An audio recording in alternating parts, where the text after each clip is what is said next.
Hello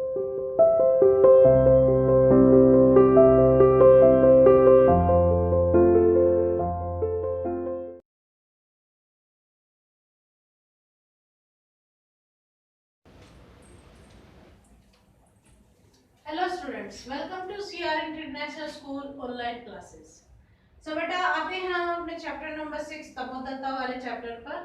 ठीक है बेटा, उसकी रीडिंग हो चुकी थी, हमने वर्ड मीनिंग कर लिए थे। आज हम सबसे पहले आपके सामने एक्सरसाइज डिस्कस कर रहे हैं। ठीक है बेटा, हम बुक एक्सरसाइज के बारे में पढ़ेंगे। आपकी जो बुक की फर्स्ट एक्सरसाइज है वो है फिल इन द ब्लैंक्स। कैसे फिल इन द ब्लैंक्स?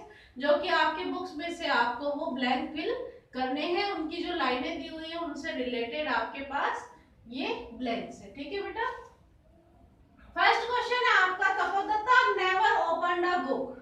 आपको पता है आपके लेसन में स्टार्टिंग में जो नरेटर बता रहे हैं उसी में लिखा हुआ है कि तपोदत्ता ने कभी भी अपनी किताबें नहीं खोली, बल्कि क्या करता था, वो हमेशा नदी के किनारे पर जाकर बैठ जाता था और सपने लिखता रहता था।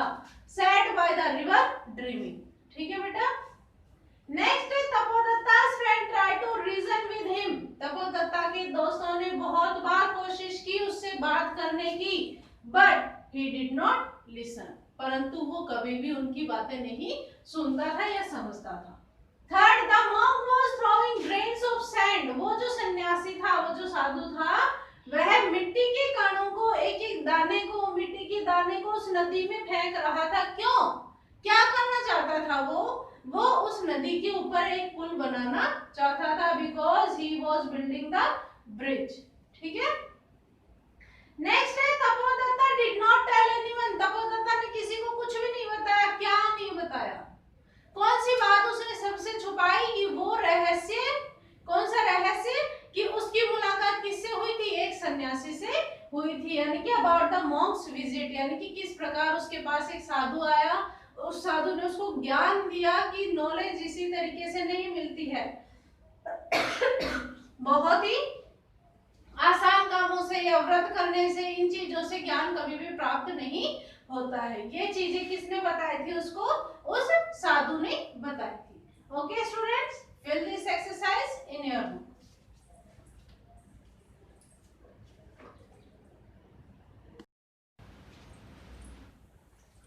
Yes students, now come on your second exercise.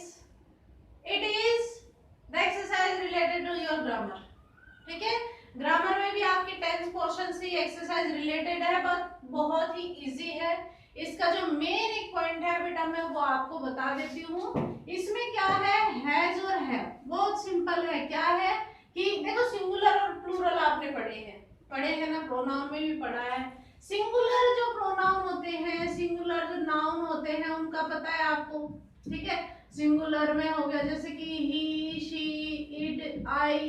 ठीक है, ये, और प्लूरल में हो गया है यू, वी, दे। ठीक है, ये प्लूरल में, यानी कि जहां बहुत सारे सब्जेक्ट्स होते हैं, बहुत सारे काम करने वाले होते हैं, वहां प्लूरल की बात होती है। और जहां सिर्फ एक ही काम करने वाला इंसान होता है, वहां पर सिंगुलर की बात होती है बेटा। पर एक चीज हमेशा याद रखना, देखो सिंगुलर के साथ तो होता है हैज का यूज, और प्लूरल के साथ होता है हैव का यूज। पर ये जो आई है ना, ये यूं कहता है कि मैं सबसे स्पेशल रहना चाहता हूँ। ठीक है, इसलिए इस आई को इसकी कैटेगरी में रखा गया है। आई प्लूरल नहीं है, आई का मतलब होता है मैं, एक ही हूँ। ठीक है, क्योंकि अगर एक से ज्यादा होते तो बनता हम। ठीक है, आई का मतलब एक ही होता है, सिंगुलर होता है, बट ये as a rule of tense के अकॉर्डिंग आई का यूज हैव के लिए ही होता है, या फिर आई के लिए हैव का यूज होता है। ओके स्टूडेंट्स, सो अब हम आते हैं अपनी एक्सरसाइज पर। इसमें आपको हैज और हैव फिल करने हैं। ओके स्टूडेंट्स, सो सबसे पहले हम फर्स्ट पर आते हैं, इसमें है समा। समा एक लड़की का नाम है। ठीक है, समा एक लड़की का नाम है। बताओ समा बहुत सारी है या एक ही है? यहाँ पर एक ही की बात हो रही है ना, तो सिंगुलर के लिए हम हमेशा क्या यूज करते हैं? हैज। समा has a pretty scarf. Next है चिल्ड्रन। चिल्ड्रन की जहां बात हो गई, सबको पता होगा, सबको आंसर पता चल गया होगा। चिल्ड्रन का मतलब होता है बच्चे। बच्चे यानी कि बहुत सारे, बहुत सारे यानी कि प्लूरल फॉर्म। तो हम प्लूरल के साथ कौन सी हेल्पिंग वर्ब लगाएंगे? है। नेक्स्ट है राकेश। राकेश, बताओ आंसर। राकेश के साथ क्या आएगा? हैज। द चाइल्ड, चाइल्ड का मतलब एक बच्चा, चिल्ड्रन का मतलब बहुत सारे, ठीक है, तो इसमें भी क्या आएगा बेटा?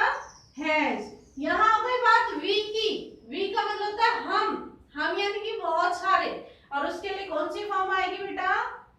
हैव। इसी तरीके से आपके बाकी नीचे 3 एग्जांपल्स और दिए हैं, उनको आपको फिल करना है किसे देखकर? यहाँ के सिंगुलर और प्लूरल सब्जेक्ट्स को देखकर। Okay students.